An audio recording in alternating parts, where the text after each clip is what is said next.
Um país dividido. Assim é a África do Sul, lugar que enfrentou quase 50 anos de uma forte segregação racial, o chamado apartheid. Mas o fim do regime, em 1994, não colocou um ponto final nos problemas sociais de lá. A nossa reportagem foi até a África do Sul conhecer de perto os squalor camps, locais de extrema pobreza, onde brancos e negros convivem lado a lado. Essas cenas não seriam tão fortes se fossem em um lugar diferente da África do Sul.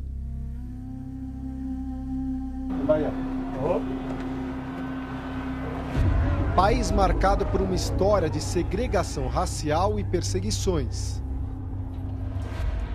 27 anos depois do fim do apartheid, a imagem de brancos da minoria africana em situação de miséria extrema mostra uma realidade até então impensável. Estamos em Krugersdorp, periferia de Johannesburgo. O que a gente vê aqui é o que eles chamam de squatter camps. São acampamentos improvisados, casas feitas de lata em terrenos públicos, onde as pessoas que moram não pagam aluguel e têm acesso a bem poucos serviços básicos. A gente vê que as condições de higiene são mínimas, tem muita sujeira, muitos entulhos, é assim que eles vivem. Durante todo o tempo do apartheid e da segregação racial, locais assim eram conhecidos por serem formados apenas por comunidades de negros.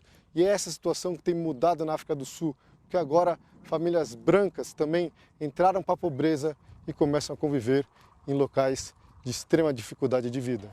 Danny.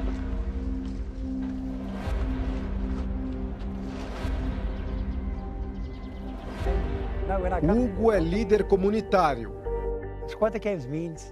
Em um squatter camp, o governo te deixa viver de graça, você não paga aluguel, nem água ou esgoto. Viver aqui significa ser pobre, significa viver de favor num terreno do governo, que não é seu. O local foi construído ao lado de um lixão. Olha só como é que são os interiores das casas aqui no Squatter Camp. Aqui onde a Edith mora, são casas feitas de placas de metal escoradas por pedaços de madeira. Se a gente tirar, já é muito perigo, tem o risco da casa vir abaixo. É muito apertado, não tem espaço quase aqui. As roupas ficam todas penduradas numa espécie de varal. Existe sujeira, um cheiro ruim. Também aqui a gente sabe que ela não tem água, tem que pegar água fora para cozinhar, mas não tem banheiro, não tem chuveiro. A cama a gente vê também bem velha, com cobertas bem surradas. How do you feel living like that? Pergunto para Edith como ela se sente por morar ali. Eu quero sair daqui, mas não consigo. Não tenho condições nem de visitar a minha família. You feel ashamed in a certain way? Me sinto envergonhada. Mas fazer o quê? A população aqui depende de banheiros químicos e apenas uma vez por semana caminhões do governo limpam as cabines.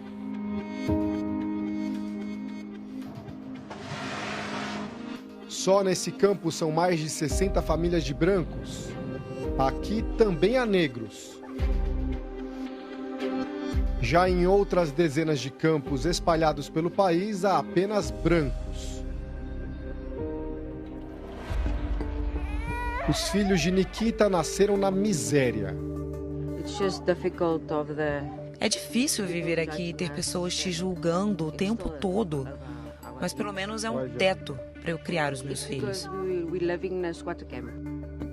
A vizinha dela, Tricky, de 52 anos, trabalhou por décadas como enfermeira e hoje depende de ajuda para comer.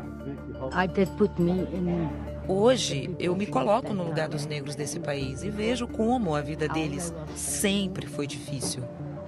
Hoje, ela é obrigada a limpar casas por aproximadamente R$ 40 o dia, o que ela ganha limpando a casa de uma pessoa durante horas e mais horas. Ela diz também que quando se mudou para um campo como esse, foi muito difícil, porque houve muito preconceito dos amigos brancos. Eles falavam para ela, o que você branca está fazendo num local como esse?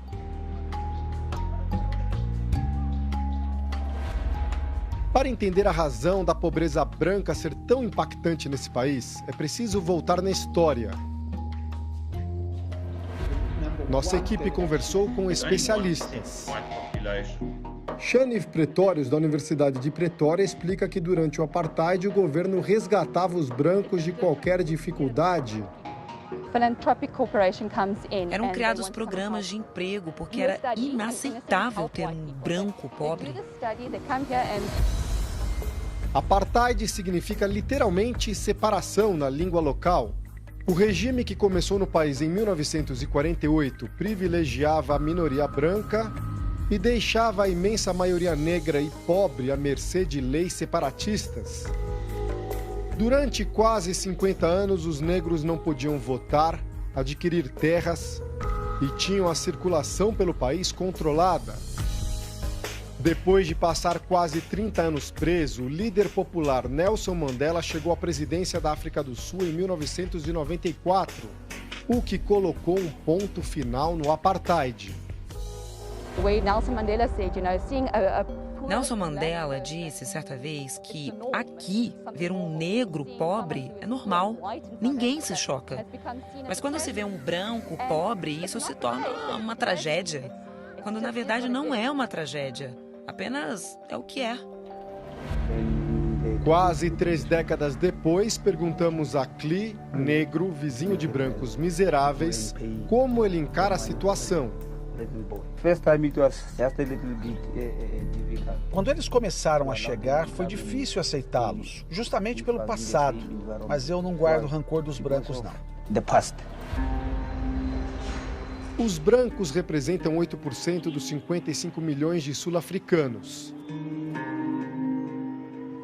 Se hoje a pobreza é evidente entre uma pequena parte da minoria africânder, o legado do apartheid prevalece nos imensos bolsões de pobreza negra. Desde que o regime de perseguição aos negros acabou, o governo passou a implementar uma política chamada BEE, Black Economic Empowerment, em português, Empoderamento Econômico dos Negros. Na prática, empresas devem privilegiar negros em vez de brancos na hora de contratar, independente da qualificação profissional. A taxa de desemprego entre homens e mulheres negras é muito maior do que entre homens e mulheres brancas. Mesmo assim, para especialistas, o programa de empoderamento dos negros é um fracasso. É uma boa ideia, mas a implementação foi feita de forma errada. Então eu acho que esse programa precisa ser reescrito do zero, porque não dá para consertar algo que não está funcionando. O principal problema, segundo este economista, é que ao se colocar em prática um programa que privilegia apenas uma parcela da população, se cria um outro problema muito maior. Os sul-africanos acreditam que isso só ajudou a aumentar as desigualdades. E este professor vai além. Tenho muito cuidado ao dizer isso, mas eu diria que esse programa criou uma espécie de racismo reverso. Não deu certo aqui na África do Sul e acho difícil que alguém discorde de mim nesse ponto. Não funciona.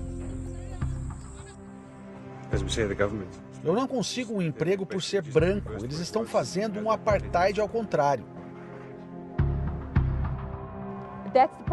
Aqui na África do Sul temos esse grande problema. Nós não vemos a pobreza como um todo. Ainda falamos de forma dividida entre pobreza de negros e pobreza de brancos. Esse é o problema.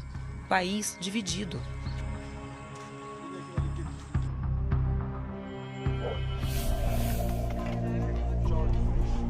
Essas imagens são de um documentário lançado em 2009, retratando a crescente pobreza branca na África do Sul.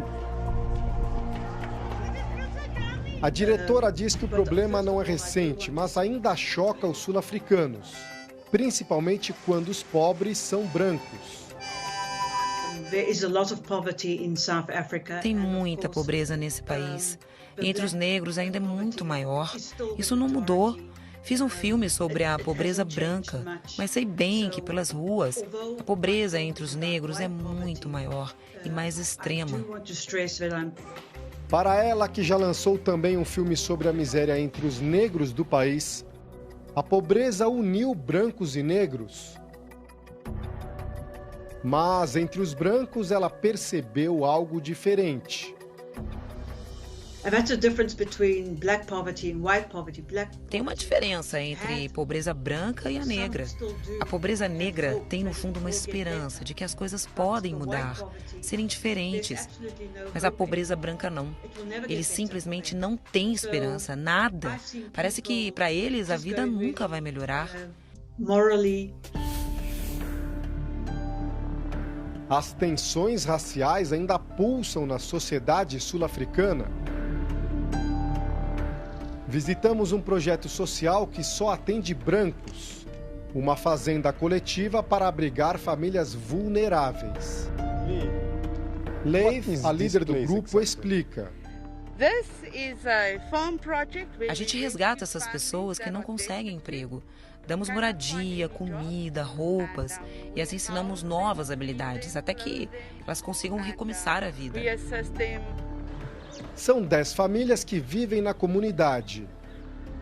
Então eles recebem doações de comida, por exemplo, eles ganharam um porco, eles mesmos mataram um animal, cortaram em pedaços e agora eles estão preparando aqui nessa panelona com fogo a lenha. É a alimentação que eles conseguem sempre de doações que depois são distribuídas para essas famílias que eram famílias de moradores de rua e agora encontram aqui uma possibilidade de ter um pouco mais de dignidade, de vida melhor.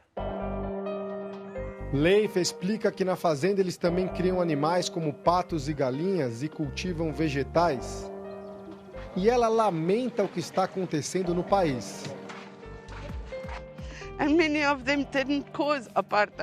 Meu povo está sofrendo e muitos não têm culpa pelo passado. Eu vejo devastação, raiva, falta de esperança. É o que minha gente está enfrentando. E ninguém aqui é preguiçoso. Pergunto se o povo dela significa apenas os brancos. Sim, a culpa é da política do governo de empoderamento dos negros. Então são essas cabanas que eles constroem para as famílias que chegam. A gente vê que são condições muito melhores do que os acampamentos com casas de lata, com casas de placas de ferro. São cabanas feitas de madeira, não são luxuosas, mas são dignas. É tudo muito limpo, tudo muito organizado e a gente vai mostrar como é que é.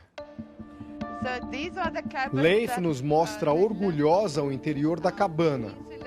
Explica que cada família tem apenas um ano para morar ali até recomeçar a vida. Aí pergunto se ela aceitaria um negro na fazenda. Ela responde que poderia indicar assistência do governo a uma família negra, mas que no projeto social dela não há lugar para eles. Pergunto se isso não é segregação. Sim, mas é o governo que cria a segregação ao impor leis que impedem brancos de conseguir empregos. Wayne, de 30 anos, garante que já foi milionário. Antes de morar na fazenda, ele conta que passou 6 meses nas ruas. Aos 22 anos eu tinha uma casa de 2 andares, 4 quartos, carros, dinheiro no banco. Perdi tudo. Ele diz que já chegou a ter um salário de mais de 40 mil reais. Mas há alguns anos foi demitido e nunca mais conseguiu trabalho. O argumento é que sou branco e que a empresa precisa agradar ao governo para conseguir pontos de acordo com a política pública e conseguir fazer negócios. Wayne nos leva até a cabana onde está alojado com a família. Ele lembra que só a garagem da antiga mansão já era mais espaçosa que o novo lugar. Então ele diz que as crianças nasceram na riqueza, moravam numa casa grande, agora esse aqui é o quarto dele e da esposa que está fora no momento, e esse aqui é o quarto das crianças que a gente vai ver, e ele reclama principalmente que elas têm que dividir uma cama para poder dormir. Estou pagando o preço pelas coisas que meu pai e meu avô fizeram lá atrás.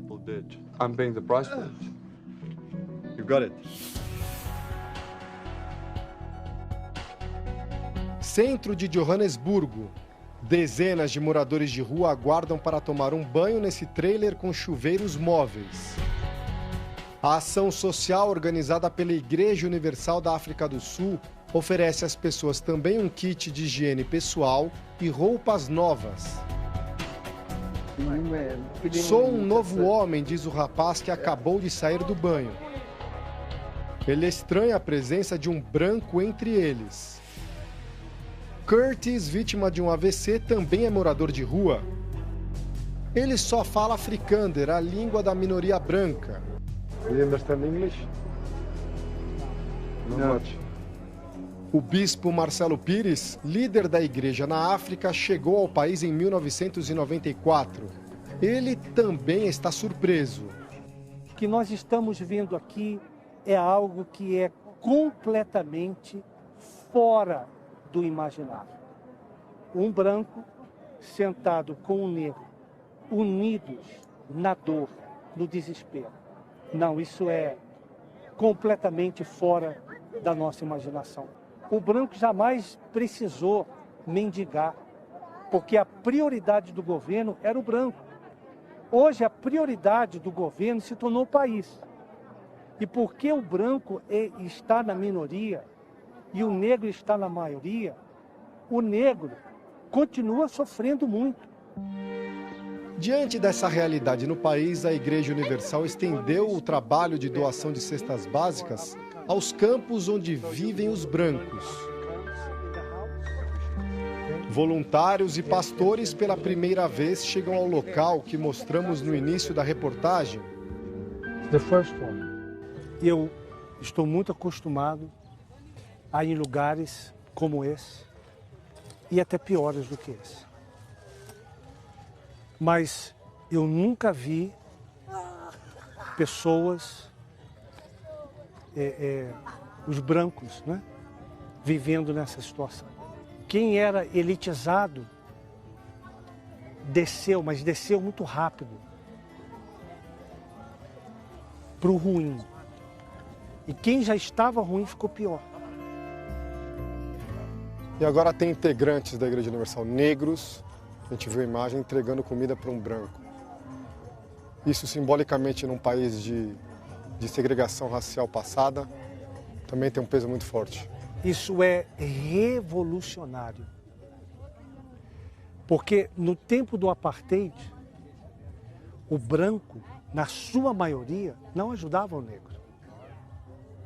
E hoje o negro ajuda o branco. Isso é revolucionário. Olha só que interessante, o bispo Marcelo Pires está conversando aqui com algumas das integrantes da Igreja Universal aqui na África do Sul, são todas nascidas depois do fim do apartheid. Ele perguntou a elas como é que vocês se sentem vendo essa situação, vocês que são negras, que têm antepassados que passaram tanto sofrimento, agora entregando ajuda para famílias brancas miseráveis. Elas falaram o seguinte: o importante para a gente é trazer esperança para essas pessoas, independente da cor da pele. Num país marcado pela segregação racial, essa jovem se espanta com o ato que está participando. Se a minha avó estivesse viva, não iria acreditar. As voluntárias seguem pelas ruas.